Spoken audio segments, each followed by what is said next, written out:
ইতিহাসে বহু রাজরাজাদের নাম পাওয়া যায়, কিন্তু তার মধ্যে অনেকেই ছিলেন যোগ্য রাজা, আবার অনেকেই একেবারে অযোগ্য।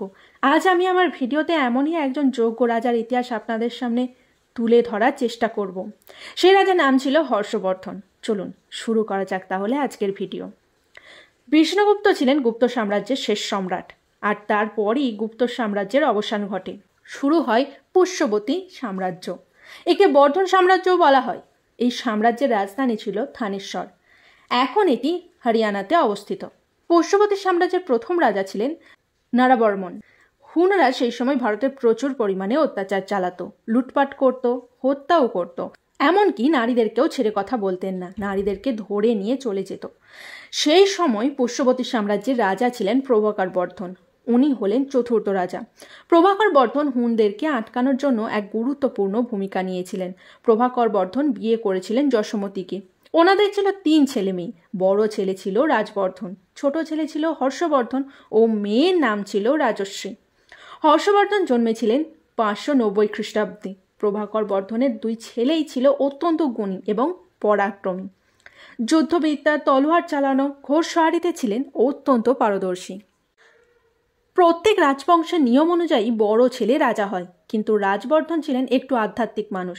ওনার পুজো পাঠের দিকেই একটু বেশি মন ছিল। তবে হ্যাঁ, উনি যখন যুদ্ধ করতে যেতেন তখন হারানোর সাধ্য কারোরই ছিল না। হর্ষবর্ধনও যুদ্ধবিদ্যায় অত্যন্ত পারদর্শী ছিলেন, তবে উনি কোনো দিনই রাজা হতে চাননি।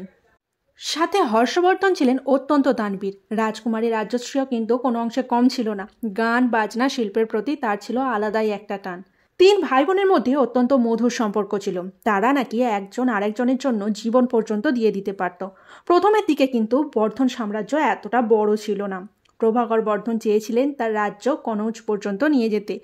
তাই তিনি রাজকুমারী রাজশ্রীর সাথে বিয়ে দেন কনৌজের রাজা গ্রহবর্মনের। তার কয়েক বছর পর প্রভাকর বর্ধন অসুস্থ হয়ে পড়েন, আর ওই সময়ই আবারও হুনরা আক্রমণ করে ভারতে। সেই সময় প্রভাকর বর্ধন তার বড় ছেলে রাজবর্ধনকে যুদ্ধ করতে পাঠায় হুনদের বিরুদ্ধে। এতে হর্ষবর্ধনও কিন্তু আগ্রহ দেখিয়েছিলেন যাওয়ার জন্য, কিন্তু রাজবর্ধন না করে দেয়। কারণ সেই সময় যেহেতু প্রভাকর বর্ধন অসুস্থ ছিলেন, তাই তাদের বাবার কাছে কারো না কারো থাকা উচিত। এরপর রাজবর্ধন তার সৈন্যদের নিয়ে যায় হুনদেরকে প্রতিহত করতে। আর ঠিক ওই সময় রাজশ্রীর জীবনে নেমে এসেছিল কালো ছায়া। সেই সময় রাজশ্রীর স্বামী মারা যান। আসলে সেই সময় মালনা নামে একটি সাম্রাজ্য ছিল, বর্তমানে এটি মধ্যপ্রদেশ নামে পরিচিত।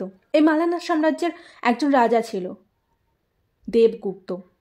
এই দেবগুপ্তই ছিলেন অত্যন্ত অত্যাচারী একজন রাজা। একদিন হঠাৎ করেই দেবগুপ্ত কনৌজ আক্রমণ করেন। সে সময় গ্রহবর্মনের সেরকম সৈন্যবল ছিল না যা দিয়ে সে যুদ্ধ করতে পারে। তাই রাজস্বের পরামর্শ মতো আত্মসমর্পণ করেন গ্রহবর্মনের কাছে। কিন্তু দেবগুপ্ত এতটাই অত্যাচারী ও নিষ্ঠুর ছিলেন যে গ্রহবর্মনের সমস্ত সৈন্যদেরকে এক এক করে হত্যা করেন। আর গ্রহবর্মন আত্মসমর্পণ করার পরেও গ্রহবর্মনকে হত্যা করে, সাথে রাজস্বীকে বন্দী করে। আর ওই রাজ্যে যত নারী ছিল তাদেরকে নিজের সৈন্যদের মধ্যে বিলিয়ে দেন। 605 খ্রিস্টাব্দে প্রভাকর বর্ধন মারা যায়। ওই সময় রানী যশোমতী দুঃখে নিজেকে স্বামীর চিতায় আহুতি দেন। তখন হর্ষবর্ধনের বয়স ছিল মাত্র 15 বছর।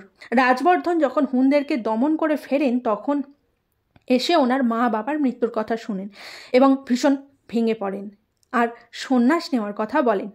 সেই সময় কোনো রকমে তার মামা ভান্ডি সামলেছিলেন। তার কিছুদিন পর এক দূত এসে খবর দেয় তার বোন ও বোনের স্বামীর পরিণতির কথা। তারপর রাজবর্ধন বিপুল পরিমাণে সৈন্য নিয়ে যায় আর দেবগুপ্তকে পরাজিত ও হত্যা করেন এবং নিজের বোনকে মুক্ত করে নিয়ে আসেন। দেবগুপ্তের বন্ধু ছিলেন রাজা শশাঙ্ক, আর তিনি ঠিক করেন এর প্রতিশোধ নেবেন।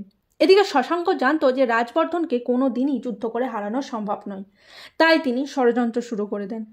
শশাঙ্ক রাজবর্ধনের সাথে প্রথমে বন্ধুত্বের হাত বাড়ান আর নিজের মেয়ের সাথে বিয়ের প্রস্তাব দেন রাজবর্ধনকে। রাজবর্ধন খুব একটা যুদ্ধ পছন্দ করতেন না, তাই তিনি মনে মনে ভাবেন যে যদি এর মাধ্যমেই 2 রাজ্যের মধ্যে শান্তি ফিরে আসে তাহলে ক্ষতি কি। রাজবর্ধন এই প্রস্তাবে রাজি হন আর বিবাহের জন্য যান শশাঙ্কের রাজ্যে। শশাঙ্ক সেই সুযোগে রাজবর্ধনকে হত্যা করেন। সেই খবর গিয়ে পৌঁছায় হর্ষবর্ধনের কাছে। পরিবারে একের পর এক সদস্যের মৃত্যু, আর তার বোনকে সেই সময় খুঁজে পাওয়া যাচ্ছিল না। সবকিছু মিলিয়ে হর্ষবর্ধন ভীষণই ভেঙে পড়েছিলেন। কিন্তু সকলের অনুরোধে 606 খ্রিস্টাব্দে হর্ষবর্ধন মাত্র 16 বছর বয়সে পুষ্যবতী সাম্রাজ্যের সিংহাসনে বসেন। তারপর এক বৌদ্ধ ভিক্ষুকের সাহায্য নিয়ে তিনি তার বোনকে খুঁজে পান। রাজর্ষি তার স্বামীর মৃত্যুর জন্য নিজেকে আগুনে আহুতি দেবেন বলে ভাবেন। তারপর হর্ষবর্ধন তার বোনকে নিয়ে আসে কনৌজে এবং তাকে সেই কনৌজের রানী বানিয়ে দেন। এরপর হর্ষবর্ধন একটি বিশাল সৈন্যবাহিনী প্রস্তুত করেন ও আসামের রাজা ভাস্কর বর্মনের সাথে সন্ধি করেন। দুই রাজ্যের মিলিত হয়ে শশাঙ্কের বিরুদ্ধে যুদ্ধ করতে যান। কিন্তু এই যুদ্ধের শেষে কি হয়েছিল তা কারো জানা নেই। অনেক ঐতিহাসিক বলেন শশাঙ্কের এই মিলিত শক্তির কাছে হেরে গিয়েছিল। আবার অনেকে মনে করেন শশাঙ্ক এরপর জীবিত ছিলেন এবং দীর্ঘদিন বাংলা শাসন করেছিলেন। এরপর বোন রাজস্বের বারংবার অনুরোধে নিজের রাজধানী থানেশ্বর থেকে কনৌজে নিয়ে চলে যান এবং সেখানে রাজার দায়িত্ব পালন করেন। হর্ষবর্ধনের শাসনকালে তার সাম্রাজ্য অনেকটাই বিস্তার করেছিলেন। সেই সময় প্রজারা নাকি ভীষণ আনন্দেই থাকত। হর্ষবর্ধন একজন ধর্মনিরপেক্ষ রাজা ছিলেন, তবে তার বৌদ্ধ ধর্মের প্রতি আগ্রহ প্রবল ছিল, কিন্তু তিনি বৌদ্ধ ধর্ম কখনো গ্রহণ করেননি। সেই সময় নাকি চীনা পরিব্রাজক হিউয়েনসাং ভারতে এসেছিলেন। হিউয়েনসাং ভারতে আসার কারণ ছিল বৌদ্ধ ধর্মের জ্ঞান অর্জন করা। এখানে এসে তিনি সংস্কৃত ভাষাও শিখেছিলেন। হিউয়েনসাং প্রথমেই হর্ষবর্ধনের সাথে দেখা করতে এসেছিলেন, কিন্তু সেই সময় হর্ষবর্ধন গিয়েছিলেন যুদ্ধে, তাই তিনি আসামের রাজা ভাস্কর বর্মনের কাছে চলে যান। এরপর যখন এসে হর্ষবর্ধন হিউয়েনসাংয়ের কথা শোনেন, তখন ভাস্কর বর্মনের কাছে দূত পাঠিয়ে জানান হিউয়েনসাংকে যেন তার কাছে পাঠানো হয়। ভাস্কর বর্মন বলেন যে প্রয়োজনে আমি আমার মাথা কেটে দিতে পারি, কিন্তু হিউয়েনসাংকে পাঠাতে পারবো না। হর্ষবর্ধন তখন রেগে গিয়ে বলেন তাহলে তাই পাঠান।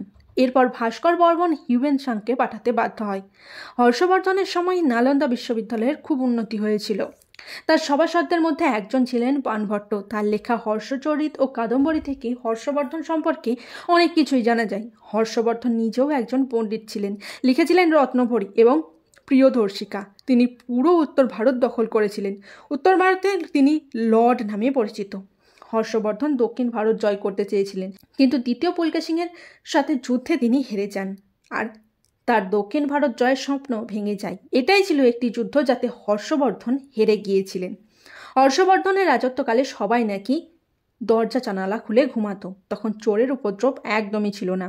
তিনি প্রত্যেক 5 বছর অন্তর একটি করে উৎসব করতেন আর তাতে সমস্ত কিছু দান করে দিতেন তার রাজকোষ থেকে। এমনকি একবার নাকি তিনি তার জামা কাপড়ও দান করে দেন, আর এটাই নাকি কারণ ছিল পুষ্যবতী সাম্রাজ্যের ধ্বংসের। গুপ্ত সাম্রাজ্যের মতো হর্ষবর্ধনও তার রাজ্যের উচ্চপদস্থ মন্ত্রীদের মাইনের বদলে জমি দান করতেন, আর সেই কারণেই ওই মন্ত্রীরা অনেক জমির অধিকারী হয়ে যাওয়ার কারণে একটা সময় নিজেদেরকে রাজা বলে ঘোষণা করতে শুরু করে দেয় এবং বিবাদ শুরু হয়।